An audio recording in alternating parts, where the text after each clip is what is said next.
আসসালামু আলাইকুম। আমরা এই জায়গাতে আইছি একটা কাজ করার জন্য। এখানে একটি জন্নার চাবি আগের মডেলের ছিল, চাবিটা নষ্ট হয়ে গেছে। তা এখন এই চাবি পাওয়া যায় না, তাই আমরা টাইসটা আবার ভাইঙ্গা তারপর একটা নতুন চাবি লাগাই দিলাম। এখন বর্তমান যেই চাবি লাগাইছি ওইটা আবার পাওয়া যাবে, কোনো সময় নষ্ট হলে ঠিক করা যাবে। যে লাগানো শেষ, টাইসটা বয়াই দিতেছি আগের মতো, ঠিকঠাক মতো টাইসটা বয়াই দিতেছি।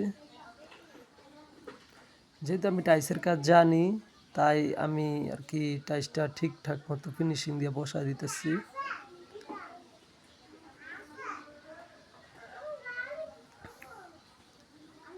এটা অনেক মানুষ ভাবে যে হয়তো টাইস ভাঙা কাজ করা কি কঠিন জানি, আসলে কিন্তু কোনো কিছুই না। এই যে আমি কাজ করতেছি, একটু দেখেন, দেখলে খুব ভালো লাগবে আশা করি। কাজের ফিনিশিংটা একটু দেখেন।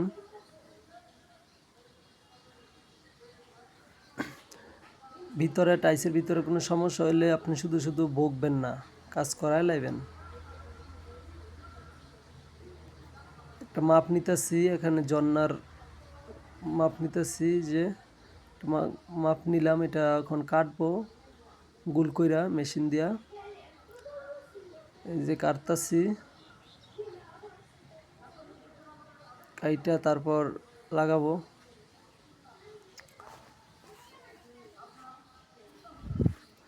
তবে যারা টাইসের কাজ জানেন না, তারা আবার এটা করা, টাইসের কাজ শুধু আপনাদের করার দরকার নাই। যে স্যানিটারি মিস্ত্রি ভাইয়েরা টাইসের কাজ জানেন না, তাদের টাইসের কাজটা করার দরকার নাই। এরা টাইস মিস্ত্রির কাছে দিয়ে দিবেন। আমি জানি বিদায় করতেছি।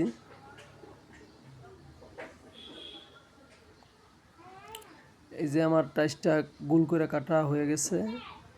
এই যে এখন গোল করে কাটছি আমি টাইসটা, মাঝখানে পড়ছে তো, তাই মাঝখানে রেখেই কাটলাম। এই যে লাগানো শেষ, পুটিন মুটিন দিলাম। ফিনিশিংটা কীরকম হয়েছে, যেহেতু ওই কালারের টাইস আর পাওয়া যাইতেছে না, তাই অন্য কালারের টাইসই মালিক লাগাই দিছে। কাজ ঠিক আগের টাইসের মতোই বনছে, ঠিকঠাক মতোই, কোনো সমস্যা হয় নাই।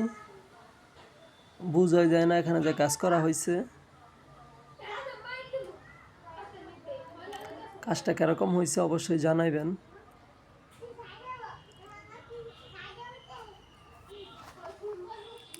এখানে আবার অনেক পুরান কাম তো, এখানে আপনার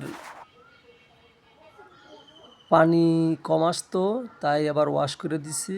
এখন পানি ঠিকঠাক মতো আসে। এই যে এই জায়গাতে একটা পাশে একটা বেসিন আইনা দিছে, বেসিনটাও লাগাই দিতেছি। আগে একটা বেসিন লাগানো ছিল পুরান, তারপর এটা বাদ দিয়া একটা নতুন বেসিন বসাইলাম।